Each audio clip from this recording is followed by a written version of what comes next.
Thank you, Lisa, and thank you all for being here this morning. I appreciate you taking time out of your Saturday morning to come learn a little bit about the citrus industry. I'm fairly passionate about it. It's been my career since I graduated A&M in 1994. So I'm going to kind of give you guys a little bit of what we do. Generally, I'll be talking about our company, but it's going to basically be the same for most every commercial shipper here in the Rio Grande Valley. As we go, I'd say let's just ask questions as we go. If it's something that I'm showing you and you have a question, let's talk about it. That's kind of what we're all here to do, is maybe learn a little bit. If I don't have an answer for you, I know somebody that can get it for you. So before we do that, I thought it would be a little bit fun if we played a little trivia just to make sure everybody's awake this morning. So I'm going to ask you guys some questions. Raise your hand so that I know who gets the right answer, okay? So the first question I'm going to ask you is that when I graduated college in 1994, there was about the same acreage as there is in the Rio Grande Valley right now in citrus. But there was about 27 to 30 commercial shippers.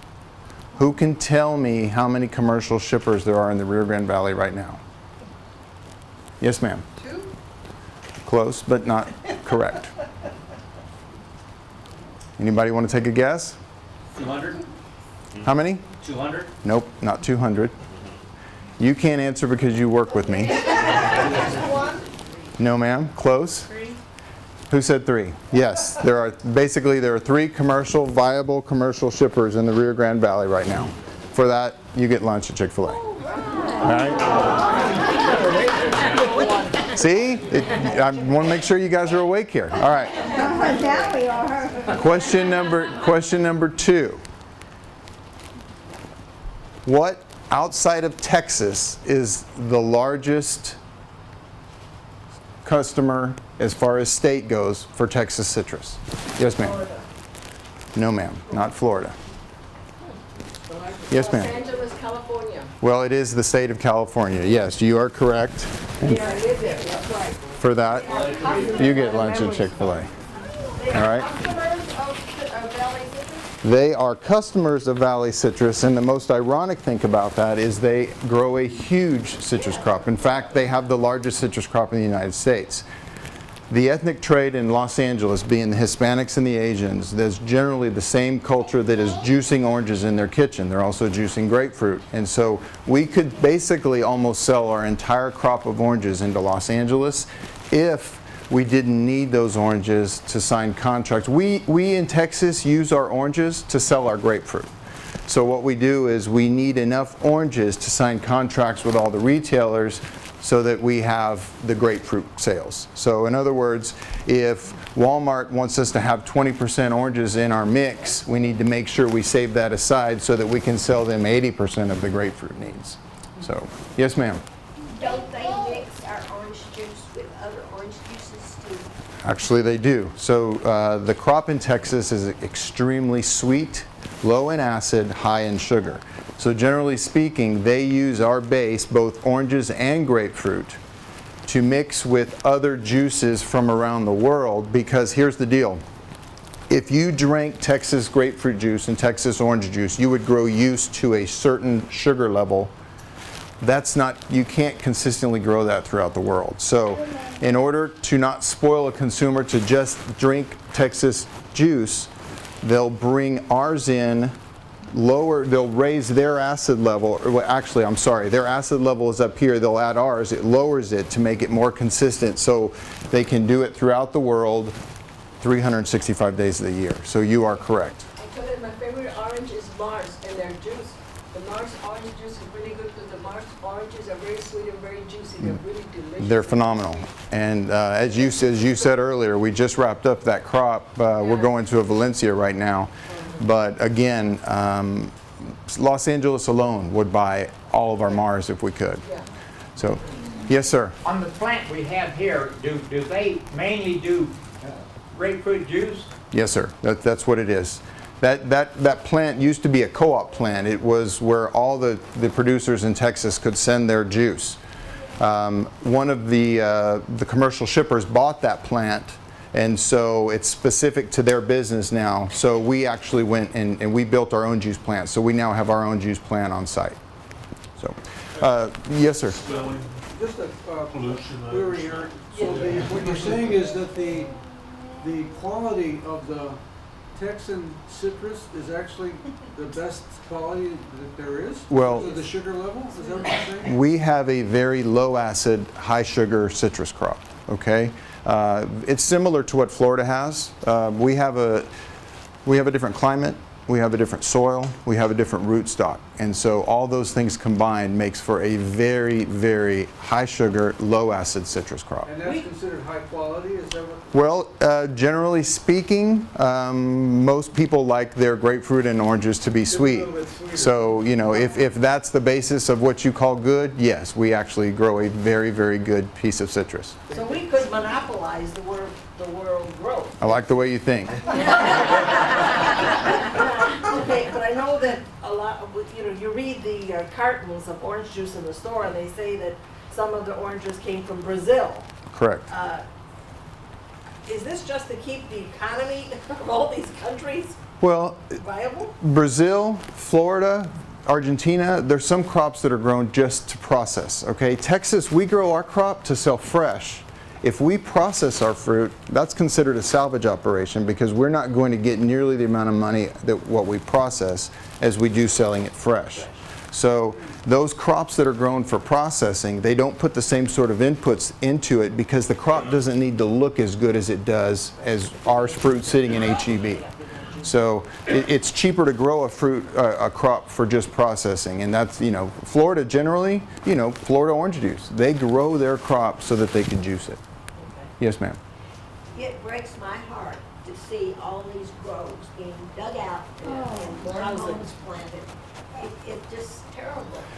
You know, I get it, but it's all about economics. And the fact is, it's expensive to grow a crop of citrus. And although right now the market's been very good, for, you know, the past 10 years, it's just been somewhat marginal. And so if a developer comes up and offers you the money to do it, personally, I agree with you, but you know, these independent growers, they have to make a decision based on their own livelihood. Are there any new groves being developed? Yes, actually, our company plants every single year, and our biggest competitor has planted every single year, and they continue to plant. Okay, So, you mentioned earlier that it was not only the stock but the soil.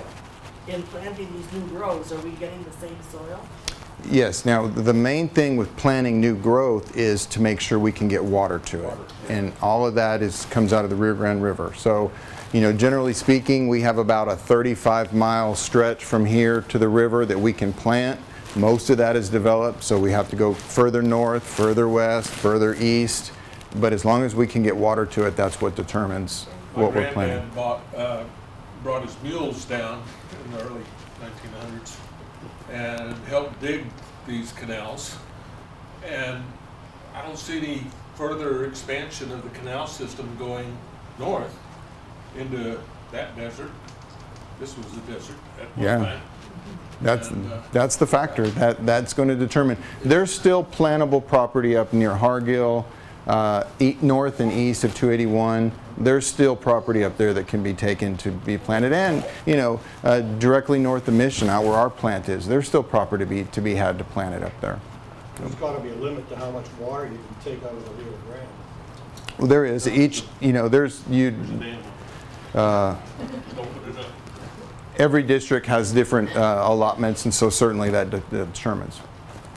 Now, does it take about 5 years to get a new growth into production? Depending on how you plant it, when John Sherry first planted his crop in 1912 to 1915, he didn't harvest until 1922. We're doing some different experiments that we can basically start ringing the cash register in about 3 years now. We lost a tree in our resort, and the man, our neighbor, went to buy a new orange tree.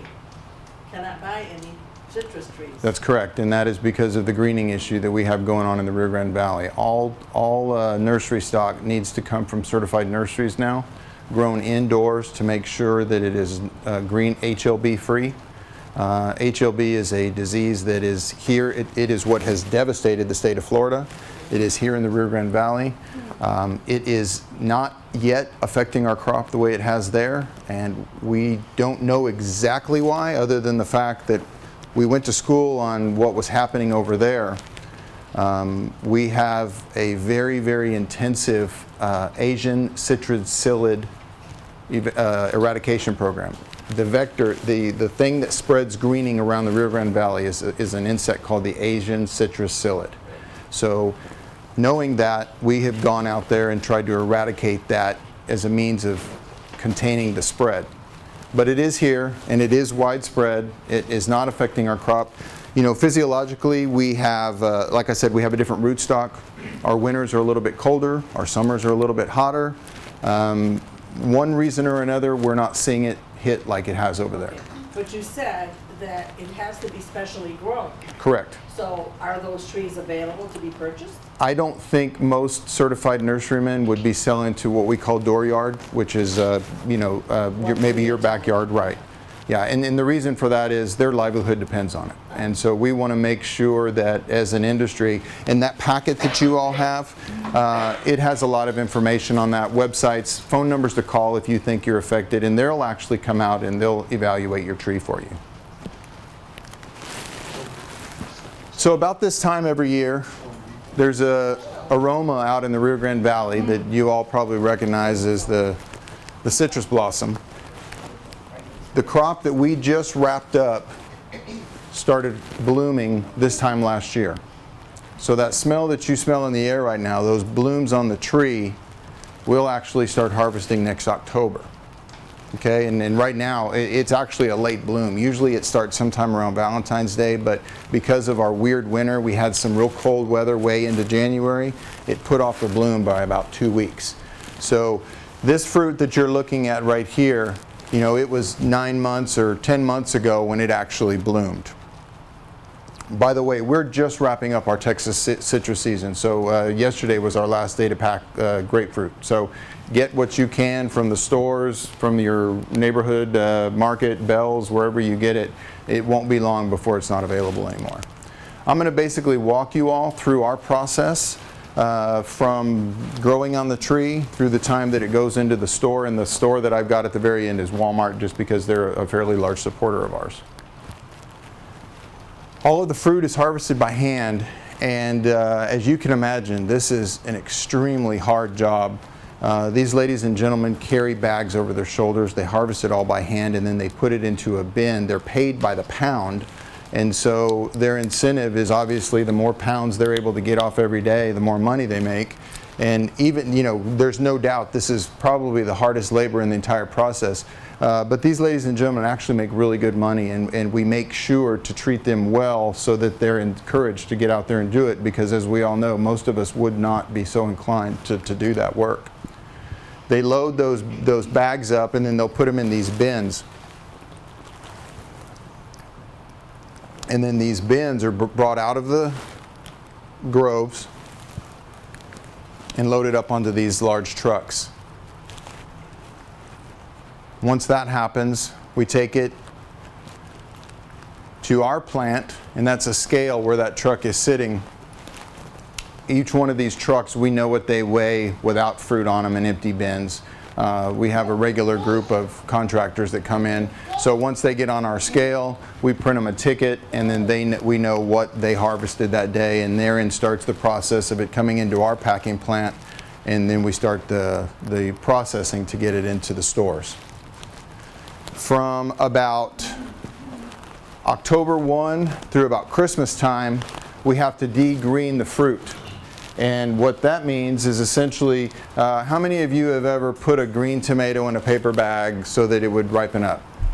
Or a banana, okay? Avocado. It's essentially the same thing, except we're just doing this on a very large scale. So the fruit, in order for us to harvest it in October, has to have a certain sugar level, it has to have a certain juice level based on USDA standards. Once it meets that, we start harvesting the fruit, but likely it's still too green for any of you all to want to pick it up in the store, okay? It tastes good inside, but outside it's still got a green cast to it. So what we're going to do is we're going to put it in this room, and then we're going to do 3 things to it. We're going to heat it up to about 90 degrees. We're going to add about 99% humidity to it, and then we're going to add a touch of ethylene gas to it. And ethylene gas is essentially the gas that the fruit emits itself, but we're just kind of helping it out a little bit. We're going to close those curtains, leave it in there in October for probably 5 nights, all the way up to at Christmas time we're probably leaving it in there for 1 to 2 nights. When we pull it out at that point, it looks like what you all know to be a Texas grapefruit. The green cast is off of it. The inside is still as mature as it was that we went in. We've just allowed the outside to color up a little bit. From there, we take it in, this starts our processing line. At Lone Star Citrus Growers, we do what's called a run and catch system.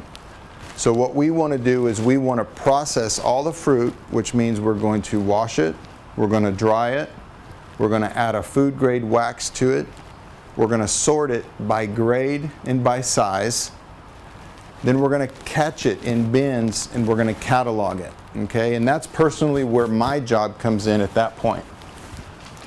Once we catalog it into a room, then it comes onto my screen and shows me what I have in inventory, and my job is to sell the fruit, okay? My business partner gets the product from the grove to the packing plant, and then me and my team, we take it from the packing plant to your kitchen, essentially. So by running a run and catch system, I know exactly what I have in inventory, and I'm going to pack it to exactly what my customer wants. The alternative to that, and some of the houses in Florida and California do this, they process it and they pack it into the consumer package, and then they sell the consumer package. We look at it as we would rather pack exactly what our customer wants rather than try to guess, and so we find it to be more efficient that way. On that last picture, Yes, ma'am? to the right, it looks like there's green in with the oranges. It is. This would be all the leaves and limbs and rotten fruit. Because you can imagine the fruit coming in right now is exactly what it looked like coming out of the grove. All right, there's going to be probably some branches and limbs and leaves and you know, cracked fruit, rotten fruit. And so this gentleman here, his job is to make sure to get as much of that out as he can before we put expense into it. Oranges are actually green, right? When they're ready to eat. Early in the season they are. After we get a couple good cold snaps. If you turn them orange, are you speeding up the ripening and it may not be? There's probably 2 opinions on that. We don't see it enough that it takes away from any shelf life. The fact of the matter is, it's clearly worth the risk of doing that because the customer pull-through would not be the same if they didn't look like they do. But what we also find is after we get 1 or 2 good cold snaps, let's say, you know, here in the Rio Grande Valley, we get a night that's 48 degrees and the next day sun comes out and it turns 74, 75. Those are those temperature changes that we start seeing oranges color up overnight. And so we like seeing those temperature differentials hit. So this is our little car wash for our fruit, right? As it goes through here, it's going to go through a chlorine bath. It's probably going to have a little bit of fungicide depending on the time of year put on it. That's through the first part there. And then it's going to go through a rinse where we get all of that off. And then this is what we call our pre-grade. Right before it goes into the dryer, any fruit that we don't want wax on, because wax is expensive, we would like for this table to get rid of anything that's going to go to juice, okay? So there's 3 grades of Texas citrus. There's a fancy, there's a choice, and then there's a juice, which is a process or a number 3. At this point, we want all of that number 3, or as much as we can, to get out of the plant so that we don't go through the expense of putting wax on it, because wax is expensive. What does the wax do? The wax is 2 things. It does help shelf life a little bit, but more than anything, it gives it a sheen that it makes it look a little nicer on the shelf. Completely food grade, you could actually eat the wax if you wanted to. This year, we went to a wax that they use in Europe that actually has it's even more food grade than what we normally use here in the United States. And we actually found that the sheen was better. Is that really necessary? Probably not necessary. Well, I mean, In order to make sell it- attractive, I mean, if people wanna buy a grapefruit, they're gonna buy a grapefruit, you know? The customers, my customers would not buy it without it because it does, you know, it clearly does not look the same. I mean, you're looking at, okay, here's a good example. This fruit is coming out of the dryer. You see the sheen on that? This fruit is not. So this fruit is unwaxed, and maybe you can't quite see it in these pictures, but when you see fruit come that's going into the dryer, that's coming out of the waxer. There is, you know, a shinier sheen to it. Is it necessary? No, you could eat it off the tree all day long. It's necessary commercially, basically, is what it amounts to make a sale. Commercially, marketing-wise, it is necessary. Yeah. There's a lot of grapefruit at Bell's. There's a lot of grapefruits at Bell's and tangerines. And most of that stuff he doesn't even process. Now, Bobby Bell and I are good friends, and he buys a lot of fruit from us as well. So about, I would say about half of his fruit has been processed at our plant. A lot of navel oranges. Mm-hmm. Navel oranges. Navels were usually done by about Christmas time, so I doubt if there's probably a lot of navels left there right now. Navels usually will come in like October to Christmas time. Just like the Mars. That's right. Okay, so this fruit is coming out of the dryer, and once again, what these ladies are doing is they're going to try to get a head start on sorting. So they're going to throw anything that's a number 2 into the middle before it goes through our electronic sorting system. Are there examples in this picture of the different grades? There are. Can you break them out? Probably not specific. We'll look here in a second. So this is an electronic sorter, and what it does is this fruit is going there. This fruit's in a cup, and it is going underneath this camera system faster generally than your eye can keep up with. And as it goes through there, it takes roughly 1,500 pictures of that fruit spinning, and it tells the computer what size and what grade it is. Okay? So then it assigns that cup one of these dumps, so that if it's doing its job correctly, when all the fruit gets into these bins, it should all be twins, the same size and the same grade. If anything goes through our fancy sizer that's indeed not a fancy grade, it immediately dumps it into a choice, and then it comes through bypass and it goes to our choice grader, and that's how we make sure that we don't have any choice fruit into our fancy grade. So that if this indeed is doing its job, this right here is a fancy 27. So this is our second largest size, and this is our number 1 grade. That's what a so you can imagine 20 minutes prior, this fruit was in a bin full of mixed sizes, dirt, leaves, stems. After it goes through the whole system, we should be able to have it all sorted by size and by grade. Beautiful. And at that point, Local packer? I'm sorry? Is that a local packer? That's us, Lone Star Citrus Growers in Mission. Mhm. So this is what we call our setback room here. All right, so once everything goes through the sorter, this is what I was telling you about where we catalog it, we put it aside. So all this fruit now is graded and sized and ready for me to go to work selling it. There are no less than 50 different varieties of packs and styles. Yes, ma'am. I don't think you've mentioned where Lone Star Citrus is, have you? I probably haven't. Thank you. Susie's the controller of our company, by the way. We are located at 8.5 Moorfield Road out in Mission. I guess maybe, thank you, I might just give you a little history. We started our company in February of 2007. Myself and 2 business partners were working for another large citrus shipper here in the state, and there was a hostile takeover between the 2 international owners.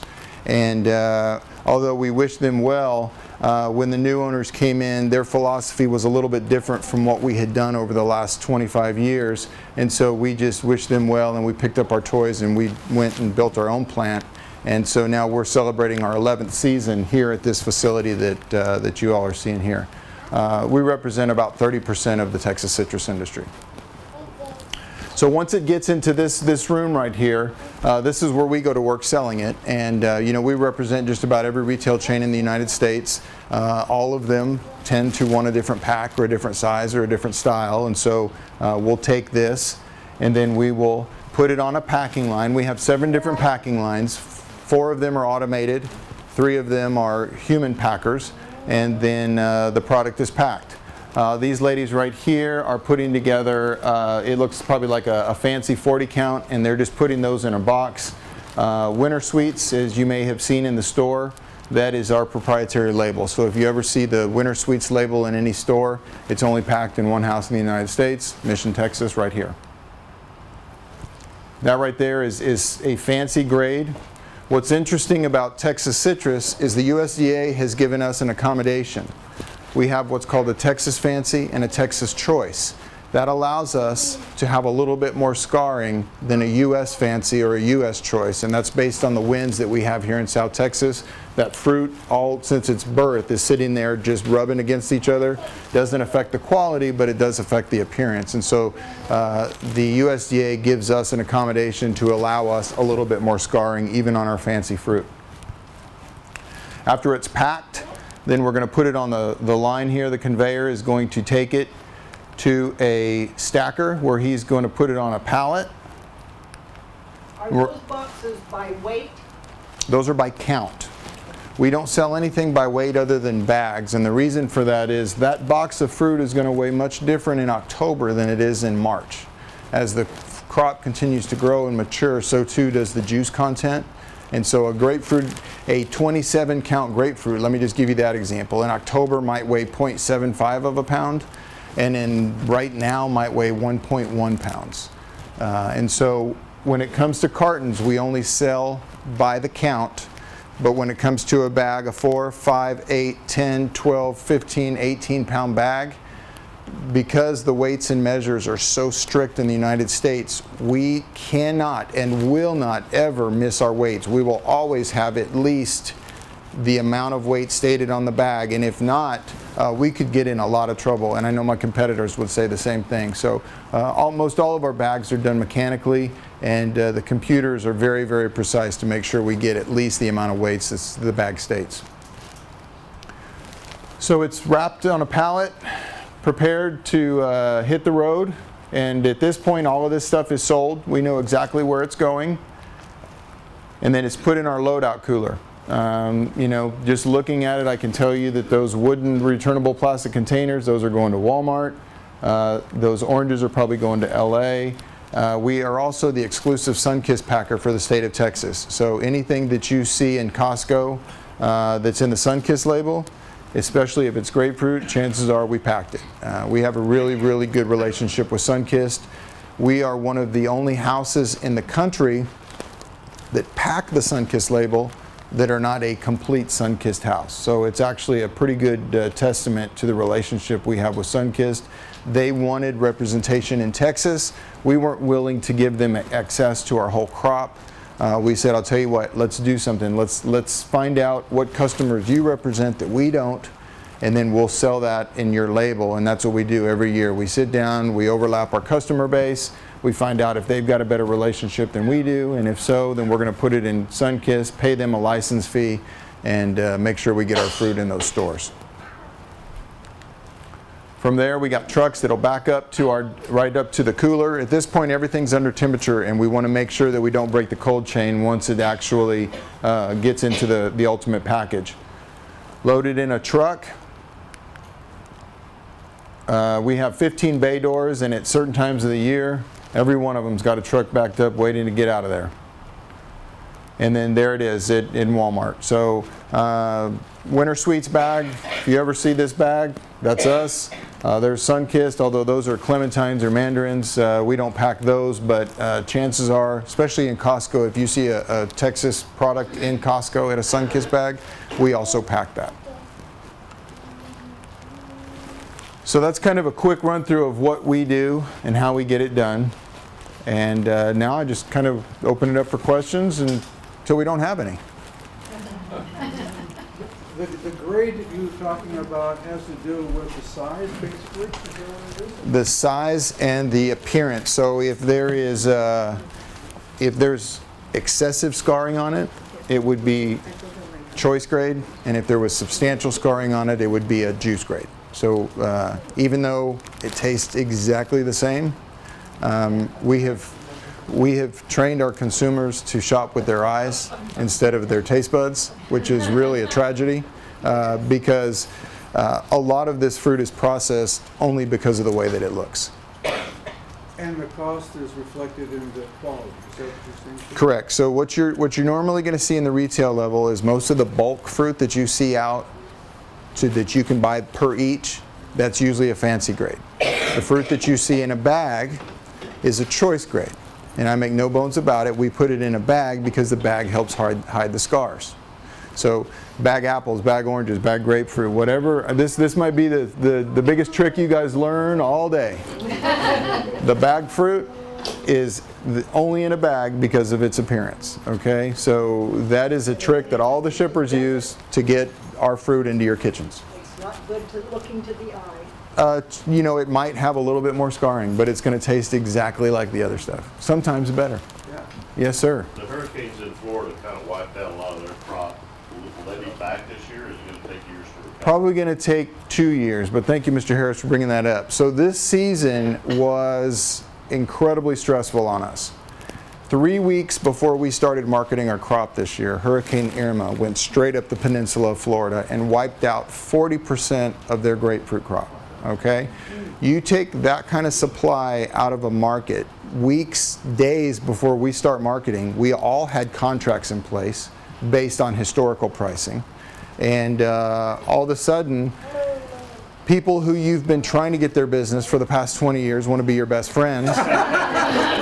And all of a sudden, those contracts that you had at a certain price, they want to double or triple their volume.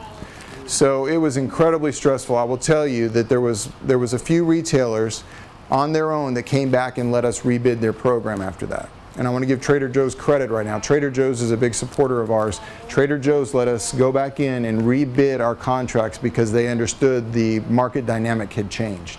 And so we were able to adjust some. Walmart did the same. So it allowed us to capture a higher price because the market was going to bring it. But due to the supply dynamic, this was by far the most stressful season I've seen in 25 years because you can imagine the interpersonal conflict that took place.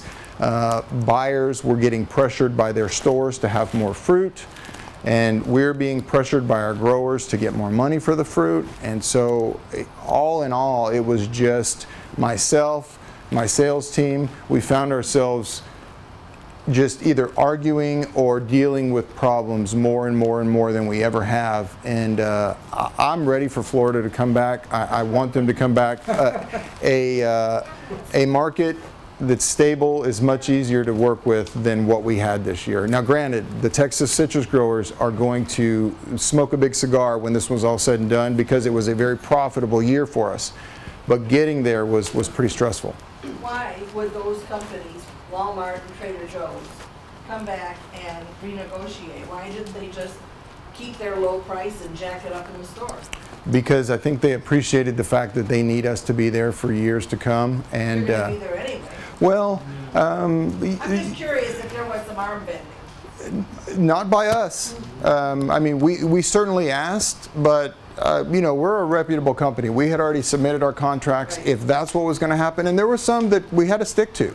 And the reason I bring up Walmart and Trader Joe's is because they did it with no arm bending. They understood the market dynamic and they wanted to make sure that they were fair to us. They needed us and we needed them. And as a result, I think all of our business grew as a result. Yes, sir. Products like, you know, the limes, lemons, tangerines, Angelos. Yeah, we used to have lemons that were like huge here. Most of that is a factor of insurance, crop insurance. So if we as growers can't get crop insurance at a price that offsets our risk enough, we're not going to grow those crops. Grapefruit and oranges have a freeze tolerance that we can still manage to buy crop insurance to help diversify our risk in a way that encourages us to keep planting. Now, from what I understand, there is now lime insurance available, there's mandarin insurance available, and there's probably some insurance available for a lemon insurance available. I don't know yet if it's, on the mandarins, in order to get them seedless, you have to be away from everything that's got a seed so that it doesn't cross-pollinate and all of a sudden you have a crop of seeds. So The mandarin deal, I don't know. It would require some sort of protection to make sure that you don't cross-pollinate the seeds. Lemons and limes, there is somebody trying limes in the valley right now, so we're watching that. Boy, lemons, valley lemons are so sweet. They are. Yeah, but to make them commercially viable, you know, we would come right on top of some of the California crop, right on top of the Mexico crop, and so I don't know yet that they are. But you know that because you're here. I don't know that you know, that's not the lemon that most of the lemon consuming world is used to. But I agree with you. I love them. Yes, sir. What do you do to reduce the scarring on the grapefruit? Well, there's only so much you can do. We prune trees every other year. And so generally, the reason that grapefruit are called grapefruit, and excuse me if you might already know this, but they grow in clusters. And so when they grow like that, they spend their whole life sitting there rubbing against each other. And so there's really not much we can do with our winds to avoid that. What starts as a small little scar when it's a baby, you know, as it grows, and we have some of those 40-mile-an-hour winds, it's going to scar it up.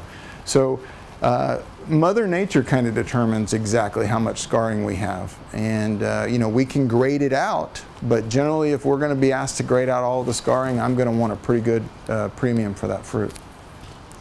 Yes, sir. I've heard about some government regulations. They're trying to force fencing the groves and keeping animals out even. They don't want them pooping on the tree.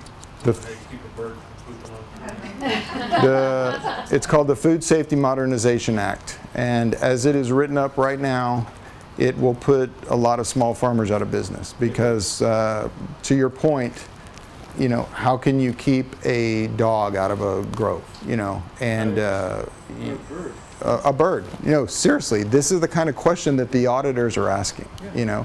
So we're hoping that calmer minds prevail and people understand that as the Food Safety Modernization Act is written up right now, truly it will affect the production in the United States.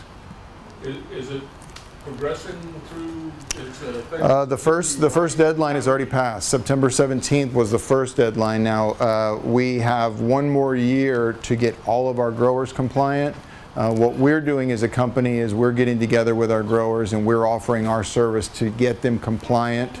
Most of our company-owned acreage is compliant, but you can imagine if you are an independent doctor and you have a 12-acre grove in South Texas and you live in Minneapolis, are you really willing to go through the expense of putting a fence around your whole 12 acres and you know, somehow making sure that white-winged dove doesn't fly over it? You know, I mean, What kind of a fence are you talking about? Chain link type fence? a fence that keeps animals out. Maybe like chicken wire. Yes. Yeah. No, it's by definition, it's ridiculous. Who thinks of these things? Not growers. Did they stay up late at night drinking? Yes. The really, really important people in Washington, D.C. do. They got nothing better to do. They Right. have to work for a living for Right. a year. They wanted to give us something to talk about this Saturday morning. Thank you very much. But with birds, how do you do that? You can't. No, you I can't. mean, you can't send a signal or something not like that, I would think, you know? No, I'm telling you, it really is. It's ridiculous. Yes, sir. With fewer and fewer honeybees out there these days, do you find yourselves having to truck the bees in? You know, that's a good question. We contract that out, and because my business partner handles that particular issue, I don't know the answer to that. I know that whatever we do for pollination is contracted out, and it's the same guys we've used for years. So I don't know. Yes, ma'am. So the smaller orchards, you guys don't own them, right? But if So we have three different ways. We either own an orchard outright. We have a long-term lease on the property where we literally lease it for 20 or 30 years and we plant the crop. Or let's say you had a 12-acre block, we would go and contract with you to either care for the crop, harvest it and sell it, or you would care for the crop and then we would just come harvest it and sell it. and so basically, citrus trees don't require a lot of water, correct? They do require water, but most of it now is done with microjet irrigation, and that's also how we apply fertilizers and chemicals. So with the water situation as it is in the Rio Grande Valley, you know, water conservation is on the front end of most everybody's mind. So there's still some that's done with flood irrigation, but I would say most of our product is done with microjet irrigation so as to conserve as much water as we can. Well, I was just wondering, because we have a few in our yard, and well, they started peeling bark and getting some sap, and they told us we were doing them once a week. Okay. And, you know, like you said, the underground irrigation, but I would think that would be. that's way too much water. Well, yeah, I was going to say that's more than what we're doing.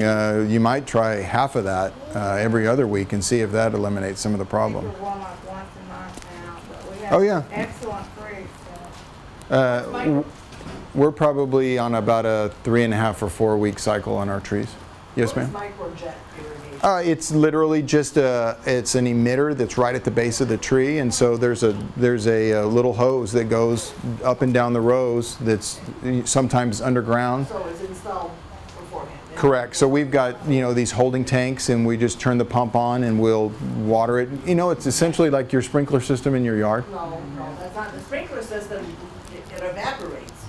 We did that with a garden hose through our vegetable. Oh, okay. Well, see, like the sprinkler system we have at the house is most of it's buried, and so it basically emits underground rather than the ones that are shooting above. Yes, sir. This was obviously a challenging winter in the valley. How did you keep your citrus safe during the cold temperatures? Well, there's only so much we can do, and I mean, we touched 31 degrees at least 3 times this winter. You know, we had that crazy snow on December 8th. Then we had right around Christmas or New Year's, we hit another 31, and then January 16th, I think we had another 31. There was a lot of praying involved, and there was, you know, essentially, as long as we don't hit 27 for multiple hours, our crop is going to survive. If we hit a little under 27 for multiple hours, you could lose the crop, but you're going to save the trees. And then at a point, if we were going to get a hard freeze like we did in 83 and 89, what we would likely do is turn the sprinkler on, let the trunk itself freeze over, because at that point you know that the heart of the tree, the trunk of the tree, is not going to get any colder than it is on the outside. So 32, maybe 30 degrees, let it freeze, you'd lose all the external limbs, you'd lose the fruit, but we could salvage the tree and bring it back. And that's, you know, in 83 we lost everything, in 89 we lost most everything, and that was just as we were getting back into the business. Everything that had been replanted after 83 was devastated in 89. And we haven't had one of those devastating freezes since then. We've had some weird cold winters and we've had some freeze damage, but we've been able to harvest every crop since 89. What percent of the citrus crop comes out of the valley for the United States? It's growing more and more. So in the wintertime, it's just us in Florida competing against one another because as far as grapefruit goes, California doesn't try to compete with us on grapefruit. So presently, we're representing about 50% of the domestic grapefruit crop coming out during the winter months.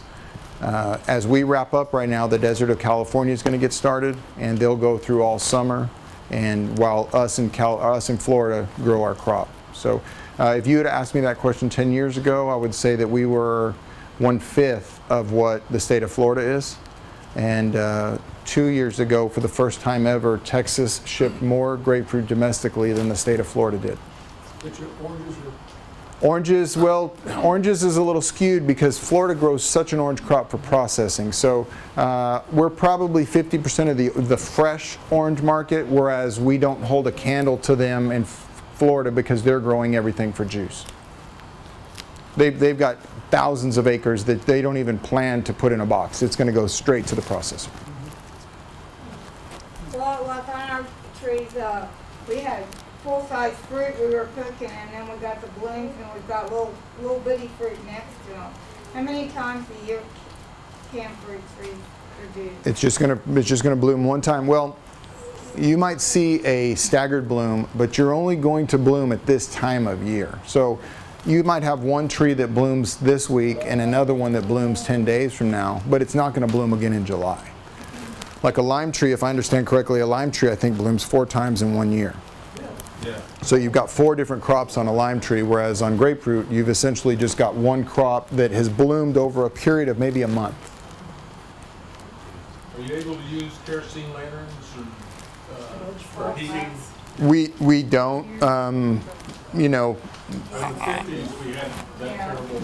I've heard all the stories about it, but not in my career have we ever used anything like that. Yeah. All right. Yes, sir. What is the ideal shelf life from the time the fruit is picked to it's consumed? If you ask me, I'd like it all eaten in a week so I could make the next sale. But I would say when we're first getting started, as long as it's under temperature, you could probably hold a grapefruit for 3 weeks. Right now, a week. It is so it is so full of sugar. The trees are blooming. It is like as ripe and ready as it could ever be. In fact, yesterday, our last day, I had to tell a couple customers, look, I can't send you this fruit. It's delicious right here, and my staff and I will probably sit there and eat it, but I can't get it to you, get it through your stores, and get your customers before it loses its effective shelf life. Yes, ma'am. Are you involved at all in juice? Because sometimes I can get a certain container of juice and it tastes sweet, and another time it's not so sweet. Or even, I'm from Ontario, my same kind in Ontario isn't as sweet as here. Right. We are involved in juice, and thank you for asking that question because I haven't really touched on that. We have our own juice plan. We're also doing grapefruit peel oil extraction now. There's an incredible market for pure, essential grapefruit peel oil. That goes into cosmetics, it goes into flavor houses, it goes into soaps, cleansers, you name it. There's probably perfumes. But essentially on the grapefruit juice side, what we do is we sell everything bulk. We do not process or package our own bottles.